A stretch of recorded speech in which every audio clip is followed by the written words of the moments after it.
Estamos de volta com a última parte do debate sobre transporte público urbano. Ainda há tempo para você enviar a sua pergunta pelo 0800-619-69 ou pelo e-mail expressãonacional@câmara.gov.br. A primeira pergunta é de Chico Pedrosa, de Brasília. Pergunta para o Nazareno. Ele quer saber o seguinte, Nazareno, quais são as capitais mais caras em transporte público urbano e o que se pode fazer para equalizar as necessidades da população com as ambições dos empresários? É possível? Olha, não há dúvida que Brasília é a cidade mais cara, porque ela tem uma estrutura regional. Quer dizer, você tem grandes vazios e tem distâncias de 60 quilômetros num transporte urbano. Então é muito caro mesmo. Agora, Brasília, hoje, nós consideramos o pior transporte do Brasil. Por quê? Porque ele ficou totalmente descontrolado. Nós tínhamos uma área muito bem estruturada, técnica, existia planejamento, existia um sistema, algum sistema de transporte. Hoje, nós temos as vans circulando para todo lado de Brasília, e cada van que anda tira o número de passageiros do transporte regular.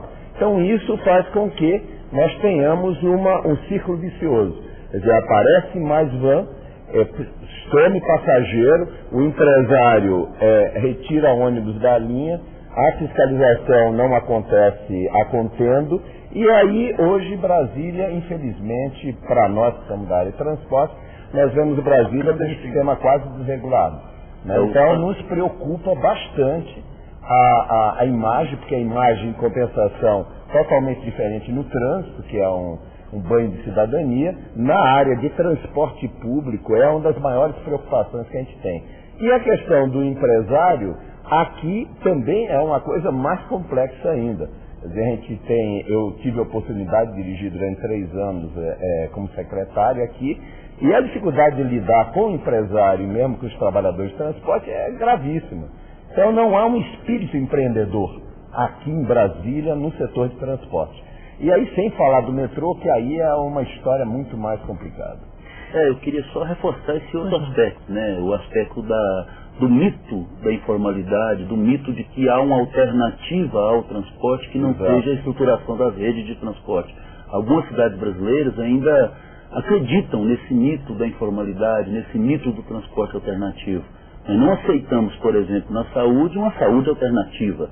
E como nós podemos aceitar no transporte uma expectativa de que o mercado, operado por milhares e milhares de operadores, possa resolver o problema de transporte? Então, há necessidade, e por aí há um outro dreno, Cláudia, em que os recursos do transporte se esvaem. É um dreno que também contribui para que a tarifa fique mais alta, para que a tarifa fique mais cara. E um dreno de competência de que os prefeitos, de que os governadores resolvam.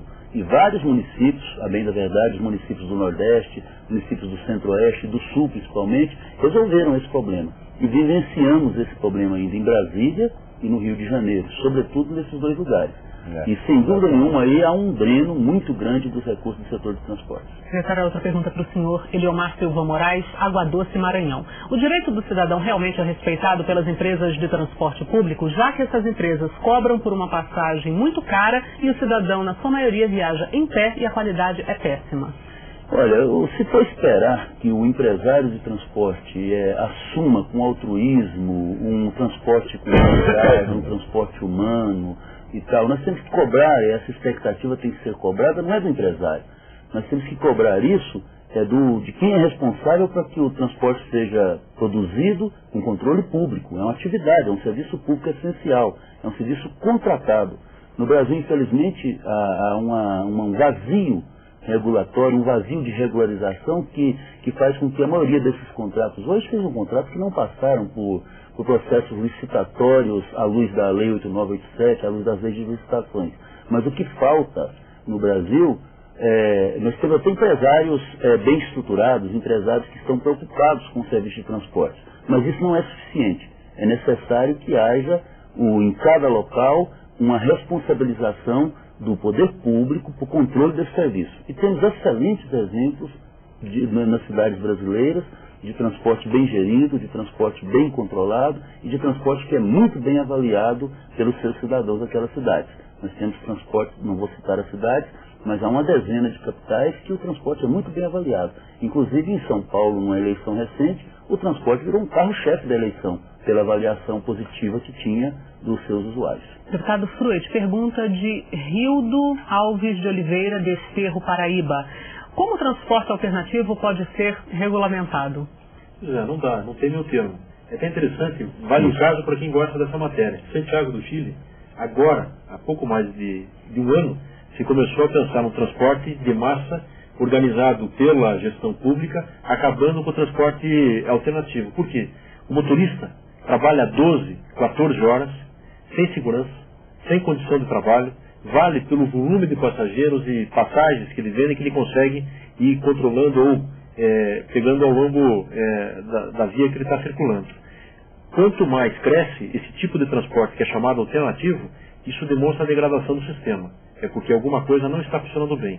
Não só na qualidade do transporte gerenciado ou pelo setor privado ou pelo poder público, mas também na fiscalização. Isso só tende a aumentar o conflito, em especial num país de desigualdade social e de desemprego, que acaba sendo a opção de muitas pessoas que têm no transporte essa alternativa. E para o usuário, claro, é o preço. Ele quer chegar o mais rápido possível e por um preço mais baixo. Então isso é sinal de degradação. Quanto mais crescer esse chamado transporte alternativo, é porque o sistema está próximo da falência. Deputado Jackson Barreto, Jailson Alcides, Gameleira, Pernambuco, diz o seguinte: solicito verba para a cidade de Gameleira, Pernambuco, devido às condições do transporte urbano da cidade. Existem apenas 2 ônibus para organizar a demanda de alunos, que é muito grande. Como é que funciona, deputado? Como é que funciona? Eu acho que vai se vir aí, vai ser necessário uma pressão da população.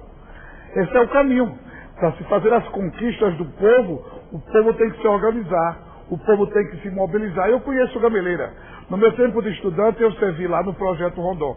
Eu gostaria de dizer a essa juventude que está aí nos questionando, de que hoje as conquistas do nosso povo são feitas na base da pressão. É preciso organizar a população de Gameleira, pressionar a prefeitura, obrigar, porque na nossa avaliação, a prefeitura já devia ter, se não tem, um serviço de transporte, uma secretaria de transporte. E caberá a ela, como executora dessa tarefa na área, vai colocar transporte disponível para a população. Porque me parece que Gameleira, ela precisa servir transporte, você para Ribeirão, para Escada, não é, para Palmares, sai da área urbana, inclusive o transporte.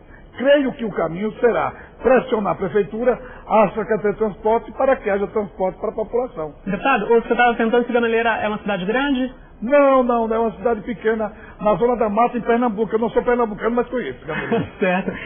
Nazareno, André Luiz Lopes, Gama, Distrito Federal, pergunta: o que está sendo feito em prol do cidadão para que as passagens dos transportes públicos venham a ser mais acessíveis? Olha, o que nós temos feito, por exemplo, com o MDT, foi para passar por um processo de conscientização. Quer dizer, a população tem de saber o que ela paga.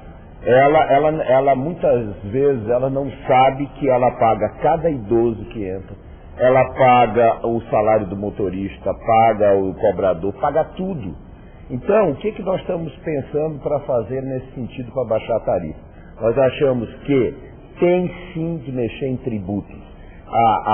O diesel aumentou 4 vezes mais que a gasolina. Foi responsável pelo aumento de 12% das tarifas no Brasil inteiro. O que a Petrobras está fazendo com relação ao transporte público? Continuando a aumentar o diesel.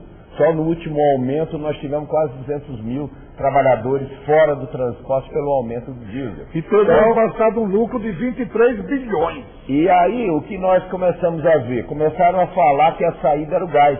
E nós até estávamos entrando no gás. Você imagina se a gente entrasse, que fria que entrava o transporte público. Quer dizer, o que a população tem de ver é o seguinte: muda-se a política de mobilidade nesse país. E aí é uma mudança que vem, como disse o Gracite, correta. É uma ação do governo federal, dos estados e dos municípios. E essa ação tem de começar. O problema é que a gente não pode ficar sendo praticamente enrolado, fazendo discussões técnicas há mais de 3 anos aqui, para ter como consequência um investimento pífio, com todo respeito na área de investimento. Nós perdemos a CID no primeiro momento do governo. Nós tínhamos conquistado a CID nesse Congresso, 25% dos recursos para o transporte público. Foi cortado. Recebemos 29% para os estados e os municípios. O que ficou com o governo federal? Por que não investe em melhoria? Por que mantém contingenciado para o transporte? Quer dizer, está na mão das 3 esferas do governo melhorar a qualidade e baratear as tarifas. O que a gente não sente é, de fato, esse tema ser prioridade. Há outros temas de prioridade no país, e é isso, por isso que não abaixa a tarifa, e por isso a cada 10% de aumento, 3% da população é excluída do transporte. Só vou pedir rapidamente para que os debatedores sejam um pouquinho mais objetivos para a gente poder rodar o maior número possível de perguntas, tá certo? Secretário Roberto Lino Machado, de Coronel Fabriciano Minas, pergunta o seguinte: por que o patrimônio dos donos das empresas de ônibus cresce rapidamente e eles estão sempre querendo aumentar o valor das passagens?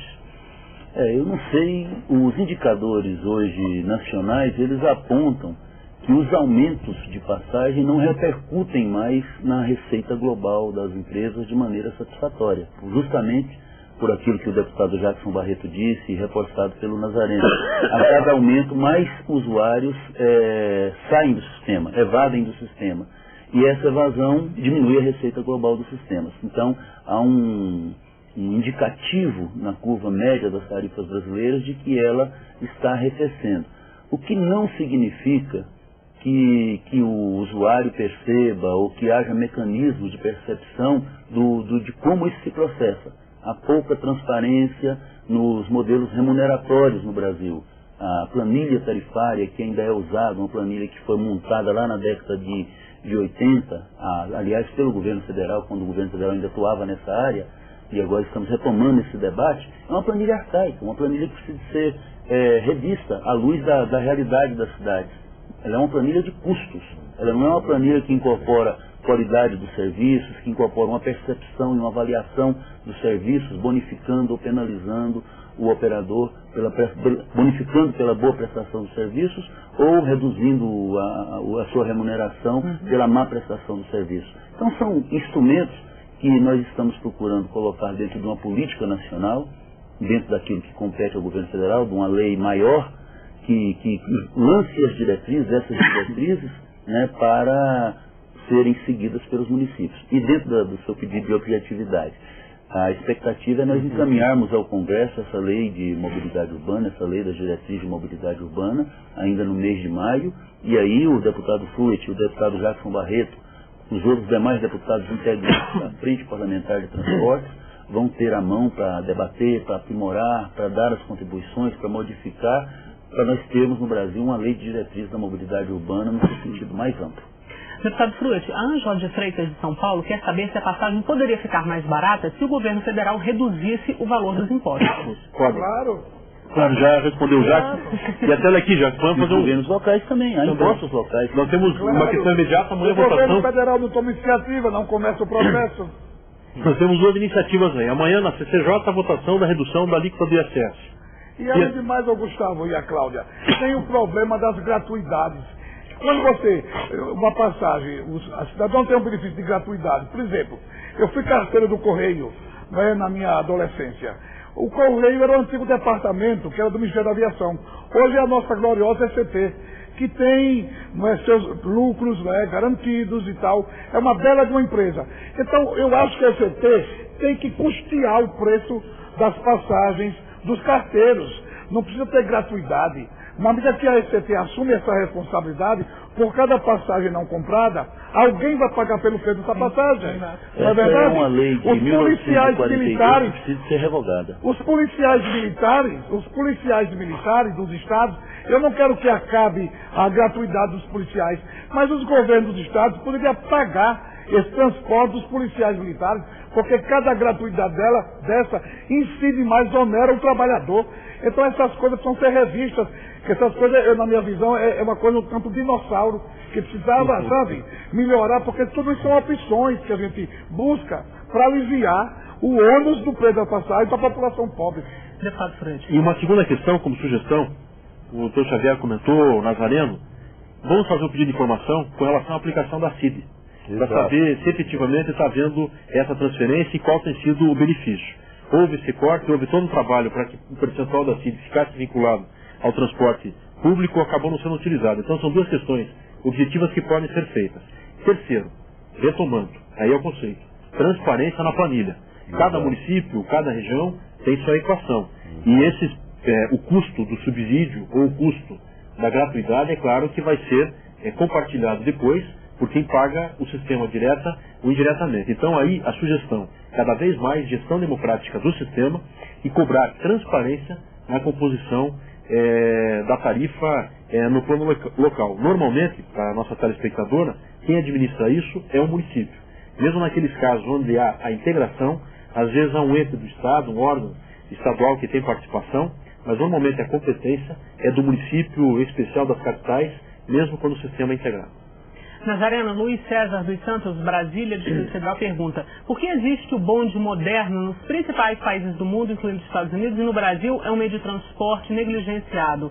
O metrô dá status às cidades, ao invés de ser o metrô dá status às cidades ao invés de um sistema de bonde moderno? A negação ao bonde é uma questão cultural? Olha, eu sou uma pessoa que eu acho que, principalmente grandes centros congestionados, eles deveriam ser usados com esse bonde moderno. Por quê? Ele é um transporte amigável com o pedestre. Quer dizer, você sabe exatamente onde ele vai passar, então ele é uma coisa que qualifica enormemente o centro. Eu acho que o Luiz colocou muito bem a questão. Eu acho que se os nossos centros tivessem um sistema sob trilhos nas áreas centrais, nós teríamos o pedestre caminhando com segurança, teríamos o som sendo diferente. Eu já fui em cidades como Viena, ou Praga também, onde o sistema de bonde funciona maravilhosamente bem, e aquilo dá uma qualidade de vida fantástica. Uma muito boa pergunta do Luiz. Bom, a última pergunta, tem muita pergunta, mas infelizmente não vai ser possível fazer todas. Secretário Valdemar Lima, Belo Horizonte, diz o seguinte: o senhor está dizendo que empresários sem o devido contrato têm justificado o receio de investir, ou os editais licitatórios é que não estabelecem as condições para a prestação adequada dos serviços e o horizonte devido? Ou o senhor definiria a legislação como inadequada? Não, acho que a legislação está adequada. O que precisa é de um cumprimento dessa legislação. Não se pode ir reajustando tarifas com base no início, onde se iniciou a tarifa base, para depois definir que a tarifa hoje é a tarifa justa, se nós não temos um contrato adequado. Esse é um princípio. Então há que se rever esses contratos. Com relação à CID, eu gostaria de dizer, Cláudia, que a CID é uma fonte orçamentária, uma fonte primária orçamentária. O orçamento como um todo é contingenciado e, portanto, os recursos que ordinariamente são arrecadados via CID também são contingenciados, mas nós estamos investindo esse ano de 2006 1 bilhão e 500 milhões de reais em transporte coletivo. E com certeza o deputado Fuet, a Câmara dos Deputados, ao pesquisar se a CID está sendo usada, vai encontrar ali a CID sendo utilizada no investimento no transporte coletivo e vai encontrar também a CID sendo repassada aos estados e municípios para que invistam em infraestrutura de transporte. E uma lembrança que eu esqueci também na questão da isenção dos impostos, um e-mail com custeio dos serviços de metrô, com a implantação dos metrôs, com apoio ao corredor Tiradentes de São Paulo e com apoio a 115 outras cidades brasileiras com projetos em torno de 600 mil reais, em torno de 800 mil reais no orçamento de 2006. E o IPI, o Imposto sobre Produtos Industrializados, ele é isento também para a compra do veículo, para a aquisição do veículo de transporte coletivo urbano. É o único imposto que é isento. Mas achamos que um tratamento relativo ao ICMS dos veículos, ao ICMS das peças e acessórios, também é necessário para ir complementando e dando a visão de priorização do serviço de transporte público para garantir a universalização que esse transporte tem que ter na cidade brasileira. Nós preconizamos que toda a política de mobilidade, essa gestada pelo governo federal, ela tem isso como princípio, ela tem que ser centrada nos modos de transporte coletivo e nos modos não motorizados de transporte, que são os que têm condições de estruturar melhor a sustentação dessas cidades. Bom, o programa está terminando. Muito obrigada, secretário, pela sua participação. Deputado Fruit, muito obrigada pela sua colaboração. Deputado Jackson Barreto. Ô, Cláudio, eu podia fazer uma sugestão no final? Pode. Fazer uma sugestão ao nosso governo, do presidente Lula, aí com o apoio do nosso Zé Carlos, nosso secretário de Mobilidade, que diminuir o preço do óleo diesel em 50% com a nossa Petrobras, você vai baratear muito o transporte. E o secretário sabe que as secretarias municipais de transporte têm condições de controlar toda a frota de cada município. Isso já seria o primeiro passo do governo, uma iniciativa boa para baratear o transporte coletivo. A questão do óleo diesel é fundamental que o governo diminua em 50% só para o sistema de transporte público coletivo. E faremos isso dentro de um pacto federativo com os prefeitos, com os estados. Só que esse pacto está muito demorado, viu? Basta aumentar 10... parto de neném. Basta aumentar 10 do governo. Só tem o arranjo federativo brasileiro é muito complexo mesmo. Ele não permite que as decisões sejam tomadas isoladamente. Só com 10 centavos da gasolina, de aumento da gasolina, era suficiente para resolver tudo isso. Mas ninguém mexe com o carro. Nazareno Afonso, muito obrigada também pela sua colaboração. Bom, olha, várias perguntas, muitas não puderam ser feitas por falta de tempo, mas elas serão entregues aos debatedores ao final do programa. Muito obrigada pela sua participação, obrigada pela sua audiência. Até o próximo Expressão Nacional.